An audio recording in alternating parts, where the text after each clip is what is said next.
ইতিহাস সাক্ষী, যখনই কোনো মানুষ নিজের ক্ষমতা বা বুদ্ধির অহংকারে অন্ধ হয়ে মহান সৃষ্টিকর্তাকে চ্যালেঞ্জ করেছে, তার পতন হয়েছে ভয়াবহভাবে। আজকের ভিডিওতে আমরা জানব এমন ৭ জন মানুষের কথা যারা আল্লাহকে অস্বীকার করেছিল, কিন্তু তাদের মৃত্যু হয়ে আছে পৃথিবীবাসীর জন্য এক জ্বলন্ত শিক্ষা। নম্বর ১, ট্যানক্রিডো নেভস। ব্রাজিলের এই প্রেসিডেন্ট প্রার্থী আল্লাহর অস্তিত্বে বিশ্বাস করতেন না। তিনি সদম্ভে বলেছিলেন, যদি আমি ৫০০ ভোট বেশি পাই, তবে খুদ ঈশ্বরও আমাকে প্রেসিডেন্ট হওয়া থেকে আটকাতে পারবে না। তিনি ভোটে জিতেছিলেন ঠিকই, কিন্তু শপথ গ্রহণের ঠিক আগের দিন তিনি গুরুতর অসুস্থ হয়ে পড়েন। ৩৮ দিন যন্ত্রণায় ভুগে তিনি মারা যান। যেই সিংহাসনে বসার চ্যালেঞ্জ তিনি করেছিলেন, সেখানে এক মুহূর্তের জন্যও বসার সুযোগ তিনি পাননি। নম্বর ২, স্টিফেন হকিং। বর্তমান বিশ্বের অন্যতম সেরা বিজ্ঞানী হয়েও তিনি সৃষ্টিকর্তার অস্তিত্বকে অস্বীকার করতেন। তিনি দাবি করেছিলেন, এই মহাবিশ্ব আপনা আপনি সৃষ্টি হয়েছে, এর কোনো সৃষ্টিকর্তা নেই।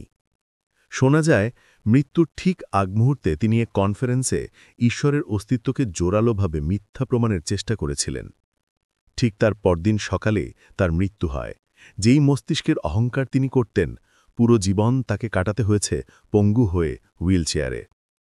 নম্বর ৩, নিকো। ভারতের একটি ফেমাস ইউটিউবার, যে প্রমাণ করতে চেয়েছিল কবর কোনো আযাবের জায়গা নয়, বরং চাইলে একে বিলাসবহুল বানানো যায়। সে কবরের ভেতর এসি, লাইট, ফ্যান লাগিয়ে ২৪ ঘন্টার চ্যালেঞ্জ নেয়। কিন্তু আল্লাহর কুদরত দেখুন, হঠাৎ করে শুরু হয় ভয়াবহ ঝড় ও বৃষ্টি। তার সেই বিলাসী কবর মুহূর্তেই পানিতে ভরে গিয়ে আযাবের গর্তে পরিণত হয়। মৃত্যুর মুখ থেকে তাকে তার বন্ধুরা উদ্ধার করে। সে হয়তো বুঝে গিয়েছিল মৃত্যুকে নিয়ে তামাশা করার ফল কি হতে পারে। নম্বর ৪, টমাস অ্যান্ড্রিউজ। বিখ্যাত টাইটানিক জাহাজের প্রধান নকশাকার। জাহাজ তৈরির পর তিনি অহংকার করে বলেছিলেন, এই জাহাজ এতটাই মজবুত যে স্বয়ং ঈশ্বরও একে ডুবাতে পারবেন না। কিন্তু টাইটানিকের প্রথম যাত্রায় তা আইসবার্গের ধাক্কায় টুকরো টুকরো হয়ে আটলান্টিকের অতলে তলিয়ে যায়। টমাস অ্যান্ড্রুজ সেই জাহাজের সাথেই ডুবে যান, যার লাশটুকু আর খুঁজে পাওয়া যায়নি। নম্বর ৫, নমরুদ। সেই প্রতাপশালী বাদশাহ যে নিজেকে খোদা দাবি করেছিল। সে হজরত ইব্রাহিম আলাইহিওয়াসাল্লামকে আগুনে পুড়িয়ে মারার চেষ্টা করেছিল, কিন্তু আগুন ইব্রাহিম আলাইহিওয়াসাল্লামের কোনো ক্ষতি করতে পারেনি। নমরুদের বিশাল বাহিনীকে ধ্বংস করার জন্য আল্লাহ কোনো বড় ফৌজি পাঠাননি, পাঠিয়েছিলেন এক ঝাঁক মশা। একটি ছোট্ট মশা নমরুদের নাকে ঢুকে মস্তিষ্কে বাসা বাঁধে। বছরের পর বছর জুতোর বাড়ি খেয়ে অবশেষে যন্ত্রণাদায়ক মৃত্যু হয় এই অহংকারী বাদশার। নম্বর ৬, আব্রাহা। ইয়েমেনের এই বাদশাহ হিংসার বশবর্তী হয়ে আল্লাহর ঘর কাবা শরীফ ধ্বংস করতে বিশাল হাতির বাহিনী নিয়ে মক্কায় আসে।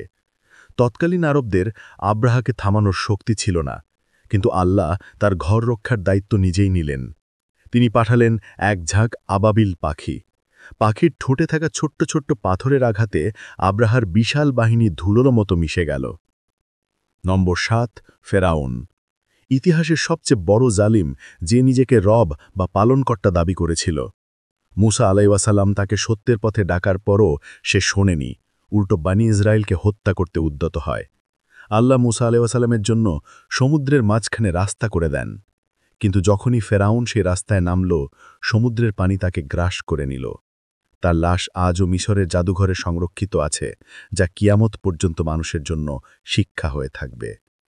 এমন আরও তথ্যপূর্ণ ভিডিও পেতে কালতরঙ্গ ইউটিউব চ্যানেল সাবস্ক্রাইব করুন, আর ভিডিওটি কেমন লাগলো তা কমেন্ট করে জানান। আপনি আমাদের ফেসবুক পেজ থেকে ভিডিওটি দেখে থাকলে আমাদের ফেসবুক পেজে লাইক ও ফলো দিন।